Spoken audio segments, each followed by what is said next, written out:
So the idea is to go into Futarchy and more especially price-based Futarchy and to understand why it could be a tool for smarter DAO decisions. So first of all, what is the concept of Futarchy? Futarchy was written, it's a concept, a theoretical concept that was that comes from a manifesto paper that was written by Romindel and Son almost 20 years ago. So it's an old concept. And the idea of this concept is all about voting on value, but betting on beliefs. What does it mean? Basically, I think there is two key points to understand here that are interesting. The first one is about the original idea of Robin and Son. It was not about general governance, but it was about government. And that was really his first idea. And then the bet on beliefs part, it's about prediction markets. And that's a topic that I guess you are hearing a lot right now. That is pretty hyped and right now. So you will ask me what it has to do with Kleros. Kleros has been in the governance space for a very long time. Federico mentioned many times Futarchy, basically at the very beginning where this concept were there, and Kleros also is a tool that is useful for prediction market. So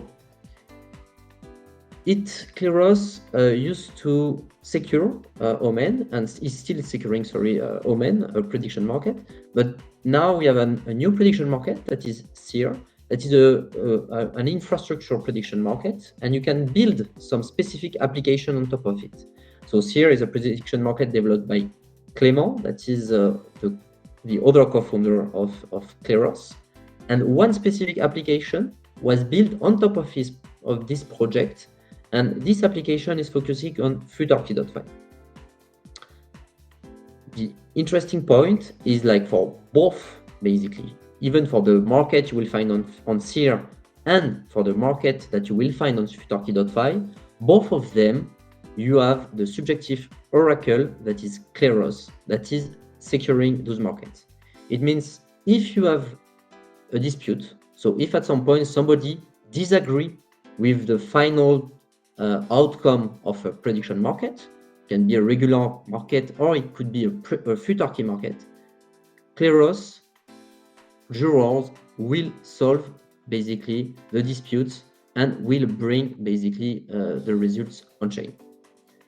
So that's why we are pushing all this use case with Futarchy, is because by doing this, we are pushing the integration of Kleros for these new innovative use cases across DAOs, as I'm going to show you.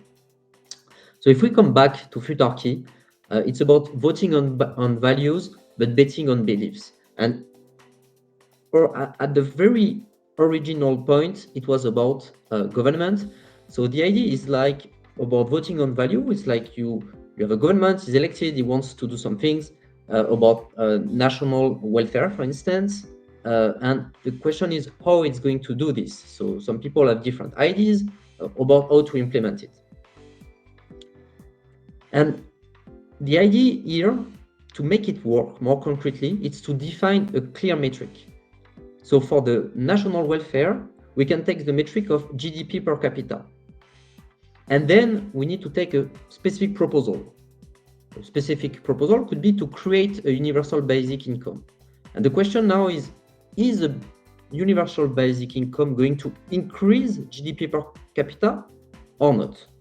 And then that's where basically we need basically prediction market. And the prediction market are going to help us answer this specific question. Interesting thing is Futarchy was theoretized for government, but now with DAOs, it's starting to finding its product market fit. I'm taking the example of price-based Futarchy for DAO. In this case, the metric is not the GDP per capita, but is the token price of GNO, Gnosis DAO. And the proposal can have different proposal, but one proposal, for instance, is this one, is should Gnosis DAO fund Gnosis enterprise with 30 million per year? By the way, those are real proposal and real market that happened earlier this year. The idea is to have basically to look at the impact of this proposal and the impact on GNO token price. And here, as this tweet highlights, basically what we had.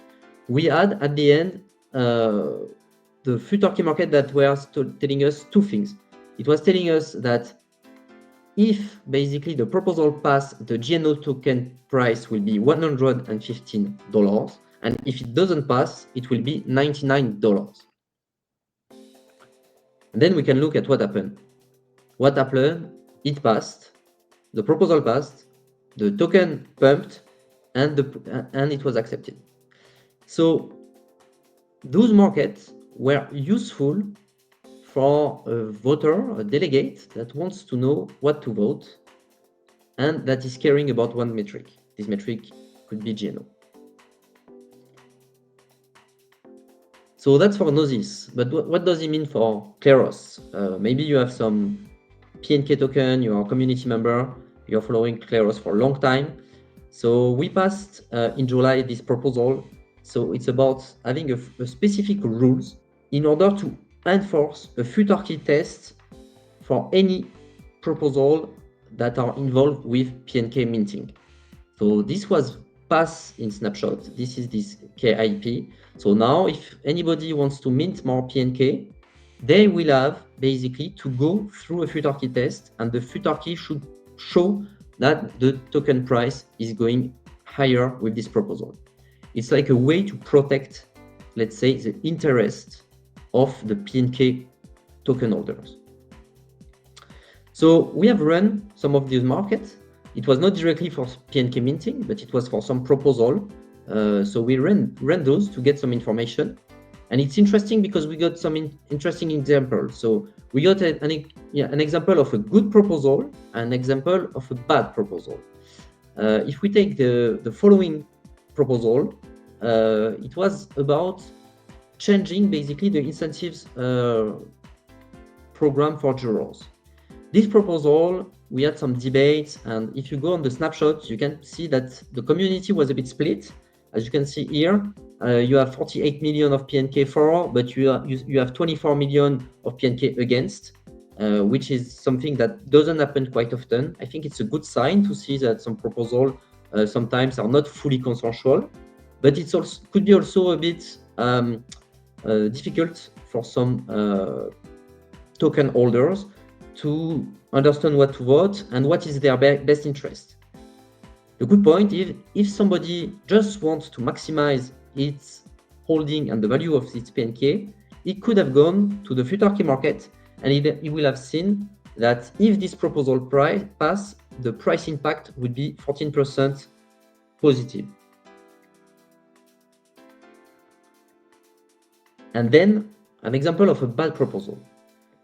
There was this proposal about a research initiative that wants to be funded by the DAO. It was mentioned in the forum that basically the DAO is not the best place to fund such initiative because we already have the fellowship in place. And the interesting part here is you can see that in this case as well, the Futarchy market, the difference, the big difference is in this case, the Futarchy market was showing a negative price impact of 15%, as you can see here. So it means that this proposal was not good for the price of PNK. And the interesting point is you can even see some delegates and some token holders that are starting to reference this in their rationale here in this screenshot. So it's a new tool first to protect PNK token holders of minting that could harm their value, and it's also allowing them to help them to take some decisions. So it's a tool on the side that is helping basically take decision in Kleros now. And don't want to spoil everything, but stay tuned. We are going to have some news. Some other DAOs are going to adopt this solution. So yeah, I would be happy to answer all questions on Twitter and here. So yeah, thank you. Thank you for listening.